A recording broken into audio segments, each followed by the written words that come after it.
Assalamualaikum warahmatullahi wabarakatuh. Hari ini kita akan melanjutkan mata kuliah Teknologi Bahan Konstruksi untuk pertemuan ketiga materi kedua dengan pokok bahasan dasar-dasar bangunan sederhana. Pengertian bangunan. Bangunan menurut Kamus Besar Bahasa Indonesia adalah sesuatu yang dibangun atau didirikan. Pengertian tersebut mencakup semua benda yang dibangun manusia seperti rumah, gedung, menara, jembatan, dan lain-lain. Selanjutnya, menurut Undang-Undang Republik Indonesia Nomor 28 Tahun 2002, bangunan gedung adalah wujud fisik hasil pekerjaan konstruksi yang menyatu dengan tempat kedudukannya. Sebagian atau seluruhnya berada di atas dan atau di dalam tanah dan atau di air, dalam artian di atas air, yang berfungsi sebagai tempat manusia melakukan kegiatannya, baik untuk tempat tinggal, kegiatan keagamaan, kegiatan usaha, kegiatan sosial, budaya, maupun kegiatan khusus. Selanjutnya, berdasarkan pengertian di atas, bangunan adalah hasil pekerjaan konstruksi yang dibangun untuk mewadahi semua aktivitas manusia. Proses berdirinya suatu bangunan selalu melalui 3 tahapan pembangunan, yaitu perencanaan desain bangunan, pemilihan material bangunan, dan pelaksanaan konstruksi bangunan hingga sampai selesai. Nah, yang pertama adalah perencanaan desain bangunan, yang mana didesain oleh engineer atau seorang insinyur, yang mana kita semua termasuk ke dalam ini. Selanjutnya, pemilihan material bangunan. Nah, untuk memilih material bangunan yang digunakan, kita tidak asal memilih material. Kita harus mempunyai ilmu tentang bahan bangunan dan nanti disesuaikan dengan spesifikasi yang ada di perencanaan. Jadi, dalam membangun tidak asal-asalan dalam memilih material bangunan. Oke, selanjutnya pelaksanaan proses konstruksi yang mana dikerjakan oleh kontraktor. Nah, selanjutnya bangunan berdiri. Nah, ini adalah alur tahapan pembangunan bangunan. Ada perencanaan desain bangunan, pemilihan material bangunan, pelaksanaan konstruksi bangunan berdiri. Nah, ini tidak mencakup hanya bangunan rumah, gedung, tetapi juga jalan, jembatan, dan lain-lain sebagainya. Oke, selanjutnya fungsi bangunan. Berdasarkan Surat Keputusan Menteri Negara Pekerjaan Umum Nomor 441 KPTS 1998, fungsi bangunan sebagai berikut. A. Bangunan dengan fungsi hunian, meliputi bangunan gedung dengan fungsi utama hunian yang merupakan yang nomor 1, rumah tinggal tunggal. Rumah tinggal tunggal adalah rumah yang berdiri sendiri dan terpisah dengan rumah sebelahnya. Nah, ini adalah gambar dari rumah tinggal tunggal. Jadi kalau di perumahan, nah dia hanya satu-satu, terus ada lagi sampingnya itu satu. Intinya dia tidak berdempetan dengan rumah di sebelahnya. Selanjutnya, rumah tinggal deret. Rumah tinggal deret adalah rumah yang menempel dengan rumah di sebelahnya, maksimal 6 rumah yang menempel. Sementara yang ketiga, rumah tinggal susun. Rumah tinggal susun adalah rumah yang dibangun bertingkat, satu lantai terdiri dari beberapa unit hunian atau beberapa kamar. Nah, ini contoh dari rumah tinggal deret dan rumah susun. Nah, ini dia rumah tinggal deret, maksimal 6 rumah yang menempel atau 6 tetangga. 5 tetangga, 6 dengan dia. Nah, ini adalah rumah susun. Oke, selanjutnya rumah tinggal villa. Rumah tinggal villa adalah rumah yang sekaligus berfungsi untuk rekreasi. Biasanya dibangun di daerah wisata seperti pegunungan dan pantai. Selanjutnya, rumah tinggal asrama. Rumah tinggal asrama adalah rumah yang dihuni oleh banyak orang dan ditempati dalam jangka waktu yang tertentu. Nah, ini adalah gambar rumah tinggal villa dan asrama. Nah, ini biasanya ada di pegunungan ataupun di pantai. Nah, sementara untuk asrama itu ya ada yang namanya itu asrama khusus putra dan ada juga asrama untuk khusus putri yang ditinggali dalam jangka waktu yang telah ditetapkan. Oke, selanjutnya bagian B.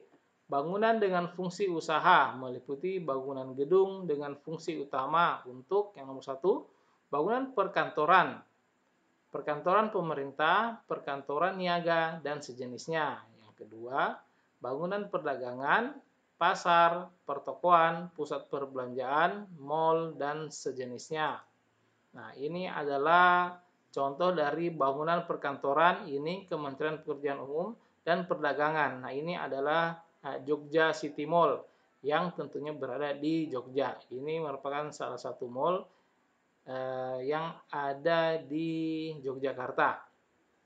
Nah, ini adalah penampakan dari dalam dari Jogja City Mall.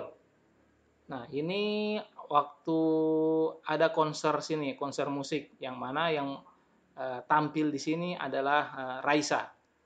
Nah, ini kalau tidak salah ini tahun 2016. Oke, selanjutnya nomor 3, bangunan perhotelan atau penginapan seperti hotel, motel, hostel, penginapan, dan sejenisnya. Yang keempat, bangunan industri seperti industri kecil, industri sedang, dan industri berat atau industri besar atau berat.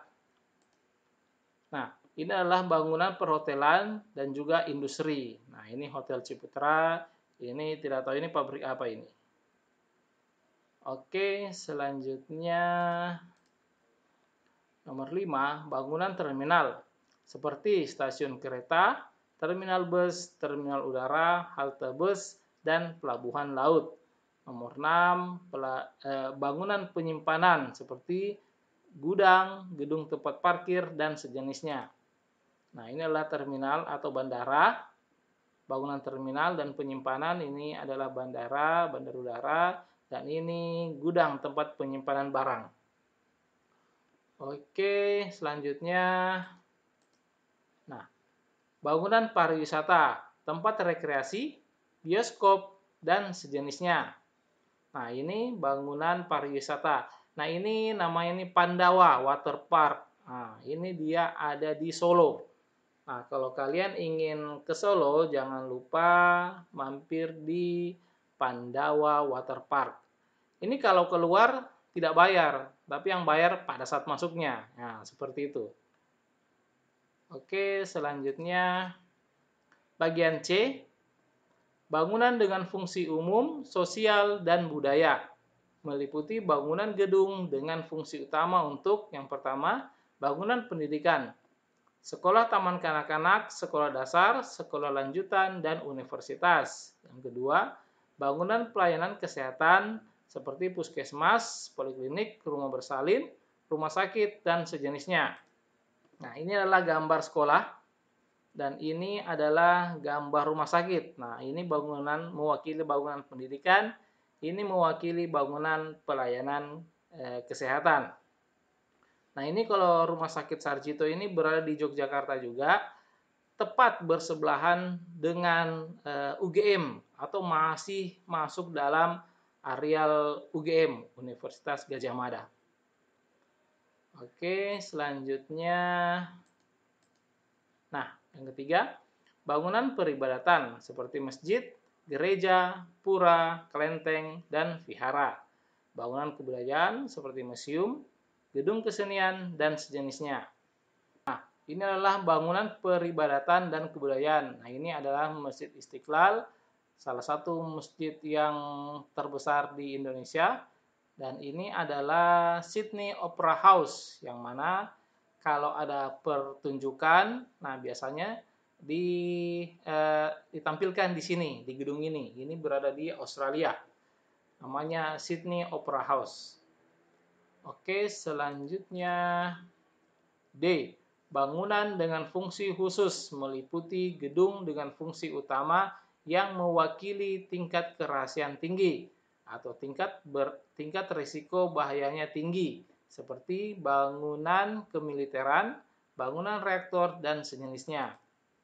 Nah, ini bangunan dengan fungsi khusus. Nah, ini dia bangunan kemiliteran. Nah, ini adalah gedung Pentagon yang berada di Amerika Serikat. Nah, ini adalah markas utama dari militer Amerika Serikat, Pentagon. Kenapa dia disebut Pentagon? Karena bentuknya segi lima. Nah, oke, selanjutnya bagian E. Dalam suatu persil atau coupling atau blok dimungkinkan adanya fungsi campuran atau mixed use sepanjang sesuai dengan peruntukan lokasinya dan standar perencanaan lingkungan yang berlaku. Adanya berbagai macam fungsi dalam satu kawasan seperti apartemen, pasar modern atau mall, bangunan ibadah, bangunan kantor, dan lain-lain. Nah, ini contoh dari bangunan fungsi campuran, yang mana ada tempat tinggalnya, ini juga tempat tinggalnya, ini Jakarta Timur, ada sekolahnya, ada rumah sakitnya, dan ada juga mallnya. Nah, ini bergabung dalam suatu kawasan, biasanya dimiliki oleh suatu pengembang. Nah, salah satu pengembang seperti ini di Indonesia itu ada namanya Agung Podomoro Group. Ya, oke. Selanjutnya bagian bangunan. Bagian bangunan adalah elemen penyusun bangunan yang mempunyai fungsi tertentu. Secara umum, bangunan sederhana dibagi menjadi 3 bagian, yaitu pondasi, dinding, dan atap. Nah, gambarnya itu seperti ini, bagian-bagian gedung. Nah, ini ada pondasi, dinding, dan atap. Nah, ini secara umum ada ini, ada tiganya ini. Ada tiga ini yaitu atap, dinding, dan pondasi. Tetapi ada dinamakan bangunan atas, ada yang dinamakan bangunan bawah. Nah, bangunan atas itu adalah dinding dan atap, sementara untuk bangunan bawah adalah pondasi. Kenapa dia dinamakan bangunan bawah? Karena dia berada di bawah permukaan tanah. Dan kenapa dia dibilang bangunan atas, bagian atas? Karena dia berada di atas permukaan tanah. Tetapi secara umum untuk gedung 3 ini saja. Nah, adapun atap itu detailnya banyak, dinding itu juga detailnya banyak, pondasi juga detailnya itu banyak. Oke, selanjutnya. Nah, pondasi. Pondasi adalah bagian bangunan yang paling bawah dan langsung berhubungan dengan tanah. Pondasi berfungsi sebagai alas bangunan. Yang kedua, penerus beban bangunan ke dalam tanah. Bahan atau material utama fondasi bergantung dari bentuk fondasi sesuai kebutuhan konstruksi. Fondasi lajur menggunakan batu kali atau batu gunung. Fondasi tiang pancang menggunakan besi baja, kayu, dan beton. Nah, ini adalah gambar dari fondasi batu gunung. Nah, ini biasa dinamakan dengan fondasi lajur atau biasa dinamakan fondasi menerus. Nah, bahan materialnya dari batu gunung atau batu sungai. Oke, selanjutnya dinding.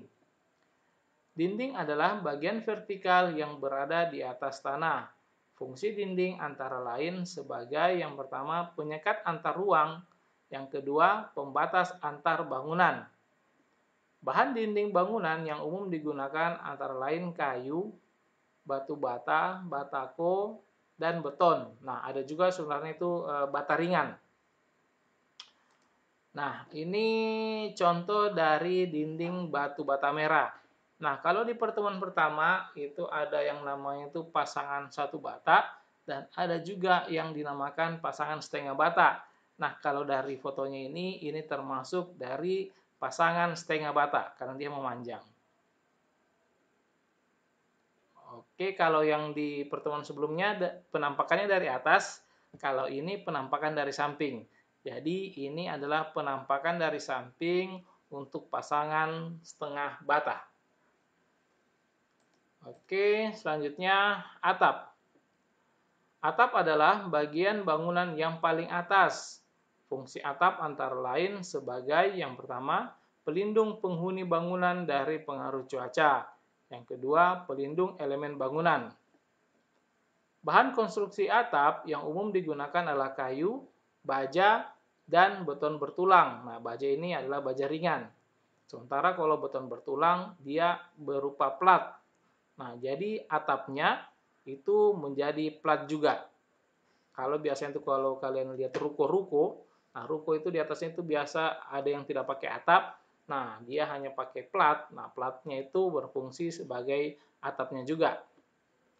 Sedangkan bahan untuk penutup konstruksi atap umumnya adalah genteng tanah liat, genteng metal, seng, asbes, dan sebagainya. Nah, ini adalah salah satu contoh atap yang dengan menggunakan material atap genteng metal. Nah, biasa kalau kalian tahu ini adalah Sakura roof atau multi roof. Nah, kalau sekarang itu banyak digunakan jenis atap baja ringan, itu namanya itu modelnya itu spandex. Nah, spandex. Nah, ini juga rangkanya dari baja ringan, atapnya juga dari baja ringan. Oke, saya rasa cukup sekian saja pertemuan kita untuk hari ini, yang mana ini adalah pertemuan ketiga dengan materi kedua yang membahas tentang dasar-dasar bangunan sederhana. Nah, ini adalah materi kedua yang mana di kontrak kuliah kita setelah materi kedua itu ada sesi tanya jawab, ada Q&A, question and answer. Jadi kalian nanti mengirimkan maksimal 2 pertanyaan per orang. Itu kalaupun ada, kalau tidak ya sudah, jangan dipaksakan. Oke, saya rasa sekian saja pertemuan kita hari ini. Mudah-mudahan bermanfaat bagi kita semua, terlebih lagi bagi saya pribadi. Saya akhiri, lebih dan kurangnya mohon dimaafkan. Assalamualaikum warahmatullahi wabarakatuh.